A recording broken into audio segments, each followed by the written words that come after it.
रामकृष्ण हरी.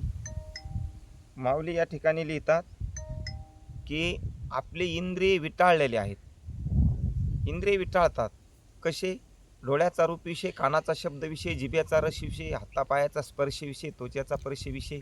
म्हणून तुकाराम महाराज म्हणले, तुका म्हणे विटाळसी आणि नसावी देवापाशी. मग ते विटाळलेले आपले इंद्रिय पवित्र कसे करायचे, त्याच्याकरता अष्टांग योगातील साधन सांगितले रे. अष्टांग योग करावा लागतोय. इंद्रिय सैरा पदार्थी विरक्ता विटाळाली होती, ते प्रत्याहार तीर्थी नाभोनी कीर. त्याला अष्टांग रूपी तीर्थामध्ये नाहू घातलं म्हणजे ते इंद्रिय पवित्र होतात. कारण इंद्रिय अनेक इंद्रियाचा अनेक विषय. पण तुकोबारायाने एका ठिकाणी सांगितलं की इंद्रियाचा विषय जरी विषय असला तरी पण प्रत्येक इंद्रियाला इकडं आणा. कोणीकडे विषय येतो त्यांचा झाला नारायण.